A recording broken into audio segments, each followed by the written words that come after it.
Hey, what's up, everybody? I am the Wrestling Rundown Champion. Tune into this Saturday at 8 o'clock, and I'm here to give you guys my review of G.F.W. Destination X 2017. I know this review is very dated. A lot of these G.F.W. videos are going to be very dated, but yeah, that's just what I'm just finally getting a chance now to watch it, and I'm going to try to binge watch as much of this stuff as I can. So let's get right into this episode of G.F.W. Destination X. This is a live show for G.F.W., which is very rare because normally they tape their shows 2 months in advance. So this was kind of more. So this kind of made actually this show feel special that it was actually live because you don't really see a live G.F.W. show very often. So like I said in the live reactions I did, I do know some wrestlers that aren't there and stuff, and some of the talent that is there now, but I'm not really going to really discuss it, or at least try not to discuss it until they actually, leave the company and stuff like that. So I'm going to try to kind of keep it on the down low, but I do know that there are certain wrestlers that aren't there now that were wrestling on this show. So let's get right into this review. We had Jeremy Borash and Josh Matthews on commentary for this show, which was kind of interesting considering the fact that, they kind of had a feud with each other, that they did commentary together alone. So I thought that was interesting right there.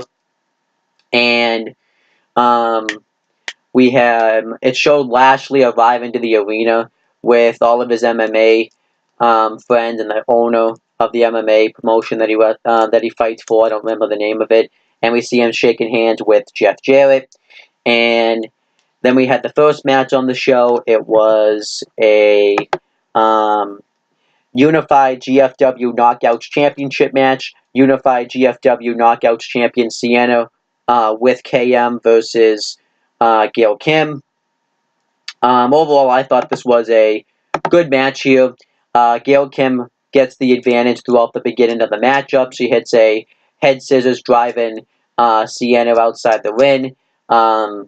And then she attacks Sienna on the outside. Sienna drops her ribs first right under the steps. And then Sienna continues to dominate the matchup, working over the ribs of Gail Kim. She goes for a shoulder block. Gail Kim hits a drop kick. Gail Kim starts to make a comeback. She goes for a high crossbody in the corner, a crossbody block in the corner. But Sienna tries to counter it into a guillotine choke, and then Gail Kim is able to fight out of it. Gail Kim hits East defeat, but then KM gets up on the apron, which distracts Gail Kim. She slaps him in the face, pushes him off the apron, and then while the referee is distracted, we see somebody run out and hit a cutter on Gail Kim, and Sienna makes the cover and wins the match and retains the G.F.W. Knockouts. The Unified G.F.W. Knockouts Championship. And they had a new title, which they didn't really make a big deal out of because I believe the previous episode she had both belts, and now she only had one, so I thought that was strange. But yeah.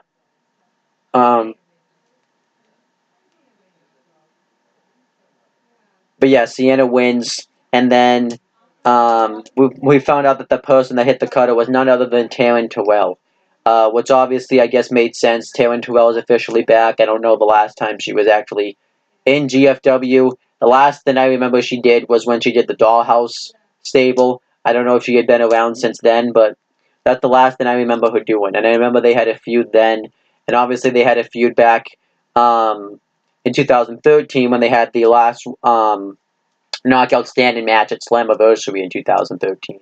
So I'm okay with them rehashing their feud. It does kind of seem like it's kind of going back to the basics, though, not really trying anything new, so I do think that was strange. One thing I forgot to talk about was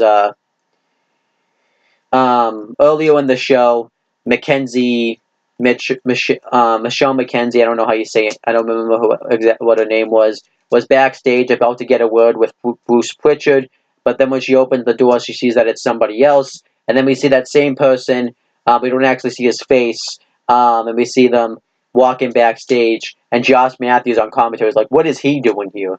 So it was obviously supposed to mean something.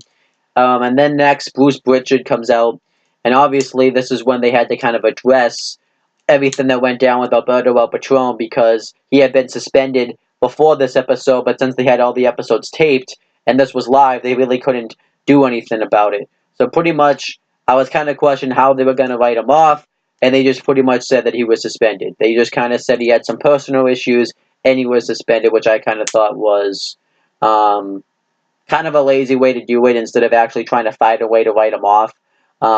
They just kind of outright came clean with it. So Bruce Pritchard was about to return the title to the previous champion, Lashley, and he calls out Lashley. And instead, who comes out? None other than James E. Cornette. That's right, Jim Cornette returned to GFW. I don't know the last time he was in GFW. It might have been 2007. But it had been a while since he had been in GFW. I know it hadn't been long since we had seen him. It wasn't like they tried to make it seem like he had dropped off the face of the earth, which we know wasn't true, because earlier in the year, at the Hall of Fame, at the WWE Hall of Fame in 2017, he inducted the Rock and Roll Express. So I don't know why they tried to make it seem like it. But Jim Cornette, says hi to him, and they make like a funny joke where Bruce Pritchard was like, "Well, if you want, I can get you a burger from Dairy Queen." And Jim Cornette then says that I'm out here because management doesn't really know how to, Anthem doesn't really know how to handle wrestling. That they've never really been around the wrestling business. They don't really know how to work with the talent. So I'm here to kind of help them consult that. And then Bruce Pritchard tells him to get out of his ring, and he calls out security and tells them that I'm your boss, you'll never be my boss. And Jim Cornette then says, "You're right, I'll never be your boss because you're fired." And he has Bruce Pritchard removed by security, and then and then he takes the global championship and tells Bruce Pritchard to leave. And Bruce Pritchard then mentions that this isn't going to be the last you see of him, so that means it's probably not going to be the last we see of Bruce Pritchard.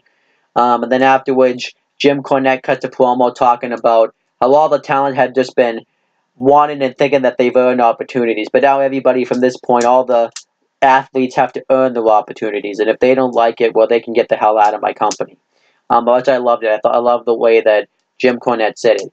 So then he announces that there's going to be a 20-man gauntlet match on the next episode of GFW Impact Wrestling, and whoever wins the match will become the new global champion. And then LAX comes out, because this kind of ties in, since Low Key was supposed to have a GFW Unified World Championship match against Alberto El Patron. And now they don't really reference Alberto El Patron because Low Key comes out and is upset that he's being screwed out of a title match, and Jim Cornette kind of feels his pain. So Jim Cornette says that Low Key is going to get a spot in the gauntlet match, and he's going to come out last. And then afterwards, LAX goes to beat him up, but Jim Cornette threatens to have him arrested. And yeah, that was pretty much the segment. I thought this was a great segment here. I thought Jim Cornette was awesome here. And I kind of like that this set up to next week, and I'm kind of looking forward to watching the gauntlet match when I watch the next episode of GFW Impact Wrestling. Then we had the next match. It was a Super X Cup tournament finals match. TG, I don't know how you say his name, Ishimori versus Desmond Xavier. Overall, I thought this was actually a pretty good match. My problem with this match was it fell a little short, and the finish just kind of came out of nowhere. Ishimori kind of dominates the matchup with a lot of mat-based wrestling, and then eventually Desmond Xavier makes his comeback. He goes for his shooting star press. Ishimori counters it. He hits the double knees and then the 450, but Desmond Xavier kicks out. And then from out of nowhere, Desmond Xavier hits a backflip into an enziguri and gets the win. And this finish just kind of was out of nowhere. It was odd because they built up for weeks to this match on TV with the tournament, and this was the finals, and I expected this to be a great match, and it really wasn't. So I was kind of disappointed with this match. If I had to rate this match, I'd probably give it 3 stars. It was a good match, but it was very disappointing. Then afterwards, Desmond Xavier gets presented with the trophy and announces that he's coming after the X Division Championship, which obviously would make sense since he won this tournament. And then I think I might have missed it, but earlier in the show, Matt Sydal did a promo talking about how Lashley may not remember his name, but may not know who he is and may think he's worthless, but after tonight, he will know who he is. And then Bruce Pritchard's being evacuated from the building, and he goes and yells at Karen Jarrett, and they kind of go back and forth with each other. I didn't really like this. I didn't think it made any. I thought it was just bad. So that was a down. I didn't really go through the ups and downs, but whatever. I did it in the live reaction. So, and then Grado's cutting a promo backstage, upset that he has to leave America, and Joseph Park tells him that he's not gonna do it like a Mark would. He's gonna do it in the ring on the next episode. So there's something right there that I won't be liking. And then we had the ladder match for the X Division Championship. X Division Champion Sanjay Dutt versus Trevor Lee. This was a really good ladder match. I liked it. Sanjay Dutt kicked the crap out of Trevor Lee. In the beginning of the matchup, he spits a drink in his face and hits him off the head with a bottle. And then Sanjay Dutt goes for a drop kick. Trevor Lee lifts up the ladder, but then Sanjay Dutt kicks the ladder into Trevor Lee's hand and then hits the drop kick with the ladder anyways. And then Trevor Lee ends up hitting a forearm that kind of drives Sanjay Dutt out of the ring, and he dominates the matchup. He hits him in the ribs with the ladder. He goes to get a table. He goes to set it up, but then Sanjay Dutt hits a corner DDT right off the table. And then Trevor Lee hit a wicked forearm with the knocking out Sanjay Dutt. And then he went to get the title, but then Sanjay Dutt prevented him from getting it. He had a springboard splash while Trevor Lee was on the ladder. And then he goes to get the title, and Caleb Conley, I don't know how you say his name.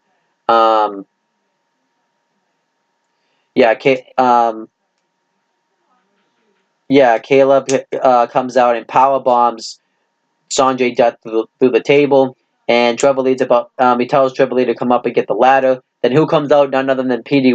Williams, and he hits a Canadian Destroyer onto Caleb, which I thought looked cool. I think it was Caleb Conley, actually. And then it comes down to Trevor Lee and Sanjay Dutt. Sanjay Dutt knocks Trevor Lee off the ladder, grabs the title, and wins. I thought this was a really good ladder match here. I'll give it probably 3.5 stars.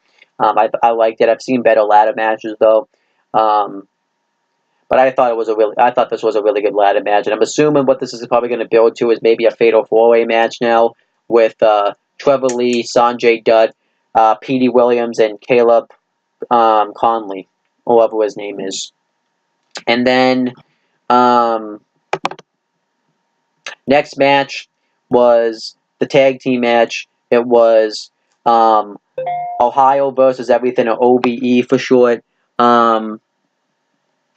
versus Jason Cade and Zachary Wentz. This was really an enhancement match here.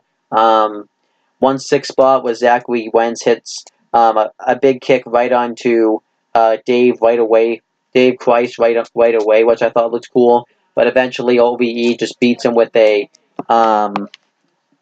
Enzuigiri, which I thought looked pretty cool. So I thought I actually liked OBE as a team here. I thought they had a pretty good performance, and yeah, I thought it looked good. And then backstage, Ethan Carter III, or EC3 for certain, moves both won spots in the gauntlet match. So Jim Cornette gives them, and then Eli Drake and Chris Adonis come up, and they want spots in the gauntlet match. And Eli Drake's talking about how he's never been given opportunities, and he's the #1 person. No one's ever really noticed it. So obviously this leads to Jim Cornette giving him spots in the gauntlet match, and he makes Eli Drake go in first. So obviously, you kind of saw that coming since Eli Drake kept talking about how he was #1 and stuff. So I like this backstage segment here. I thought Jim Cornette did very well, and I thought Eli Drake looked good, so this will get an up. Then we had the main event. It was shot versus shot match. Lashley's unified G.F.W. World Championship title shot versus Matt Seidel's X Division title shot. And it was kind of a straightforward match. It was kind of sloppy in the beginning where Matt Seidel was trying to hit Hurricanranas and Lashley just wasn't taking the moves all that properly. And Lashley kind of dominates the matchup. He hits a vertical suplex, bounces it off the apron, hits a wicked shoulder tackle. Then Matt Seidel makes his comeback. He hits a double knees from the top turnbuckle. Then eventually Lashley just starts dominating the matchup with a spine buster. Then he hits a running power slam, a face first power bomb. But then eventually just can't put Matt Seidel away. He starts getting frustrated, and then he grabs a chair, and the referee goes to take it from Lashley. And then Matt Seidel kicks the chair in his face, goes for the shooting star press, and Lashley gets his knees up, goes for a spear. Seidel moves out of the way. He hits his shoulder off the steel post, rolls up Lashley for the win. And yeah, so I think it made sense for Matt Seidel to win because I know the whole G.F.W.